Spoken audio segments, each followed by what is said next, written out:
you won't pay rent. Good luck finding a new apartment. So this happened to me about 10 years ago in a big city on the West Coast. Hopefully this counts as pro-revenge. I had just finished grad school and was looking for a way to cut down on rent in an already expensive rental market. Now, mind you, I was young, desperate, and inexperienced with roommates at the time, and this was a huge life lesson for me and hopefully for my roommate too.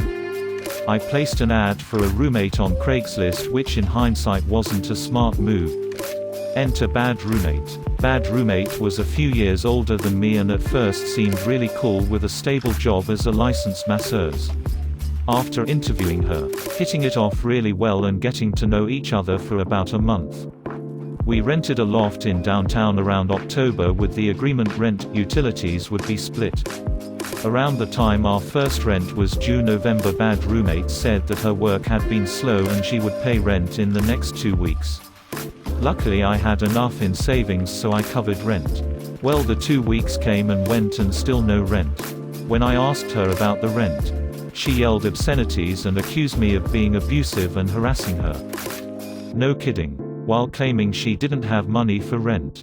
She would be out of the house from around 9 a.m. until around 2 a.m., visiting friends. All of this nonsense continued on, as well as other things such as stealing my food and breaking some of my belongings, including a bottle of wine that my recently deceased sister had gifted to me. Bad roommate's excuse was bad energy in the house while giving me a little smirk. Fast forward to the beginning of December and you guessed it. Still no rent. This time, in addition to yelling obscenities, accusing me of being abusive, and breaking my stuff, bad roommate called the police on me, accusing me of making threats. The cops did not do anything as there was no evidence I did anything. For the record, I didn't, but they did give me a lecture about making threats and said next time they come out I could be arrested or forced to leave the residence. By this time I was almost out of savings and was fearing eviction. Bad roommate had not paid rent since move-in. The final straw came when I came home from work to find her threatening my 2 cats who were cowering in the corner. I almost lost it, but due to what happened before with the police I didn't want to poke the fire. This is when I remembered the officer saying I could be forced to leave the residence, and a light bulb went off in my head. Now the revenge part. I called my best friend whose father, best friend's dad, attorney, was an attorney. After a phone consultation with him, he told me to pay up the rent and utilities through December and then simply surrender my key, garage, remote, etc., with a signed note saying that I surrender possession of the property with a specified date. I snapped a photo of this note and left it with the secretary in the management office. I then proceeded to sign a new lease with the last of my savings. 1 week before Christmas, while bad roommate was out visiting friends, I packed up all of my belongings and left the house pretty much empty except for the little bit of belongings she had. A little bit of food and her bed.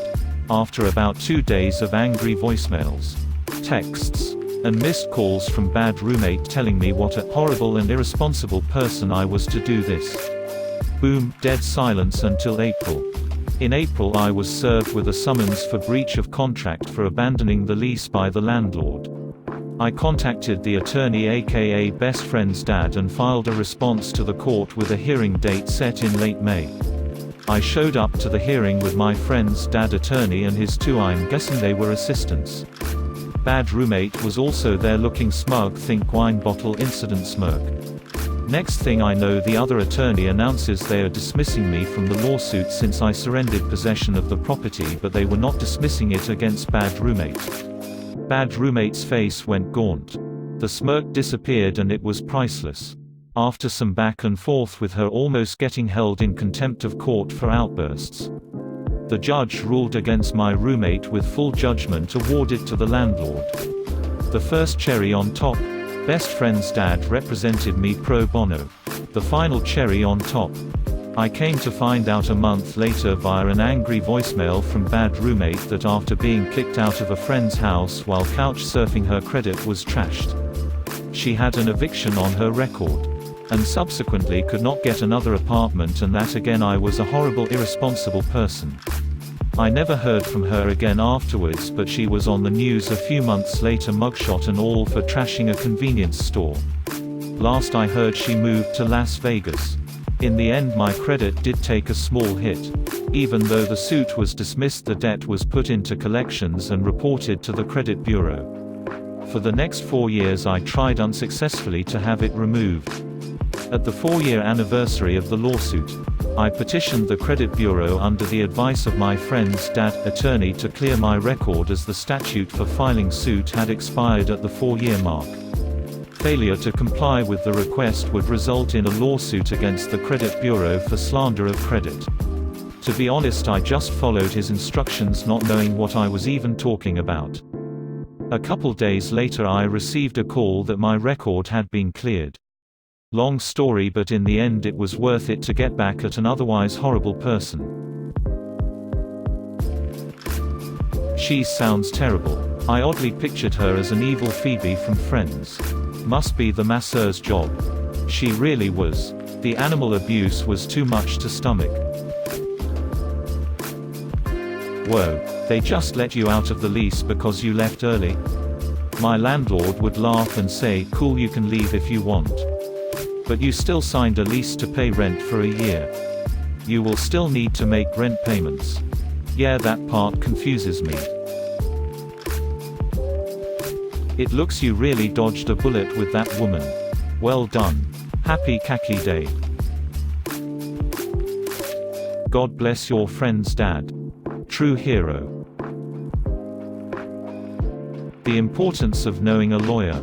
There are many situations that would cost the average person thousands or tens of thousands of dollars to do that a hypothetical lawyer friend might be willing to do for free. Or at least steer you in the direction of the least amount of money spent for the best likely outcome. I'll admit I didn't read the entire op. Just the first few paragraphs. Being 10 years down the road, I'm sure you're familiar with the young renter market by now. My info is just for folks who may still be learning. An NBSP. Never, ever give any leeway for late rent. Learn, read and consult with a local lawyer specializing in landlord-tenant law for your municipality. The law. Do not ever hesitate in utilizing the law to protect yourself. Renting a room is a business itself. There is no gray area. It is a business to bring in X value, revenue. An NBSP. Additionally, it is literally impossible to anticipate monetary risk for XYZ tenant. The most put-together applicants have just as much statistical probability to become the worst tenants as the worst applicants do to become the best tenant ever. The trick is to treat all equal. That means none are worth the risk unless proven otherwise. An NBSP. The less knowledgeable measure this via virtue signaling. Assuming person from ABC situation won't do XYZ thing. This never works. An NBSP. The way to accommodate these situations is adequate deposit and extensive references. Never, ever forego the deposit on a new tenant. Working with a tenant who has deposit coming next paycheck is one thing.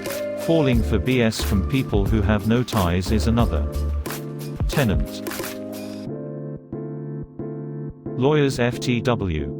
A good lawyer who won't take advantage of you is a very valuable friend. Like an honest car mechanic.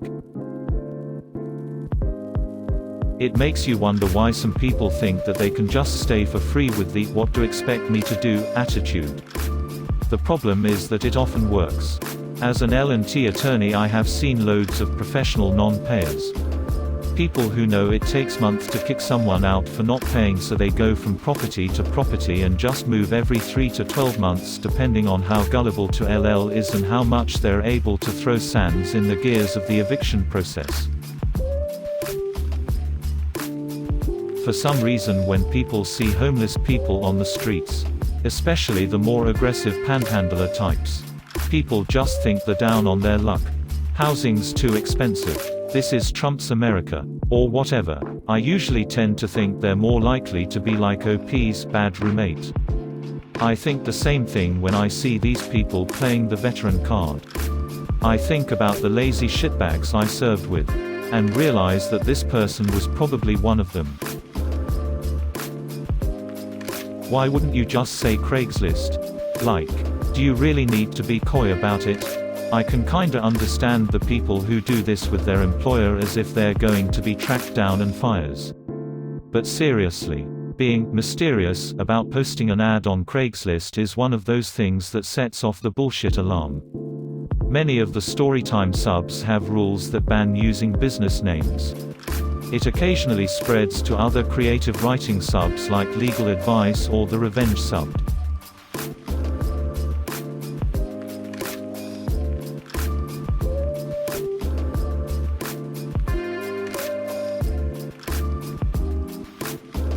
Super satisfying story, my dude. Quick question: what's pro bono?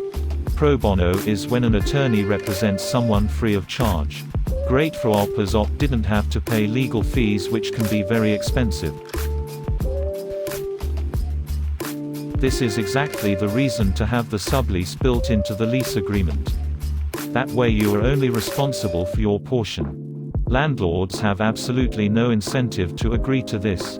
If both roommates sign a lease, they are both liable for 100% of any unpaid rent.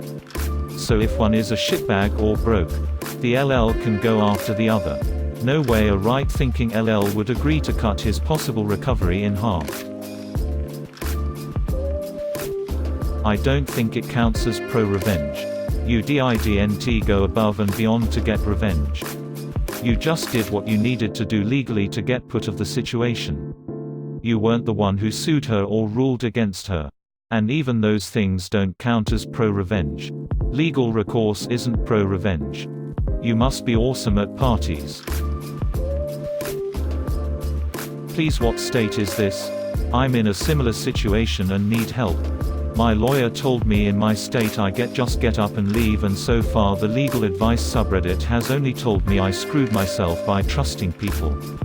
I am not your lawyer and likely not licensed in your state.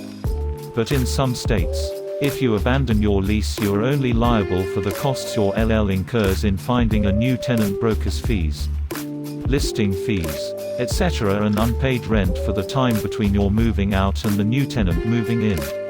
In NY, for example, the LL is required to be diligent in finding a new tenant. You should find an experienced landlord-tenant attorney in your area to help you out. Could you not just have her evicted for unpaid rent instead of leaving yourself? You are still responsible for 100% of the rent. And the point of roommates is to split the cost because you can't afford your own place. Even if you paid your 50% on time, the landlord is well within their rights to evict both of you. You both signed a lease, making you both responsible for 100% of the rent. This story doesn't make sense. Contracts do not work like this. You can't end a lease by just returning your keys.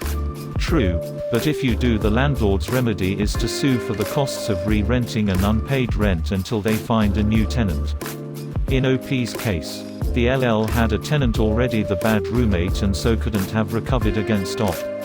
Bad roommate wasn't paying the rent, so LL went after her for unpaid rent.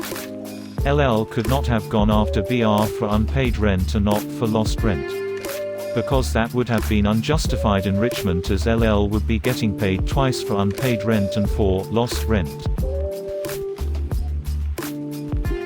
Super satisfying story, my dude. Quick question: what's pro bono? A porn star's erect penis.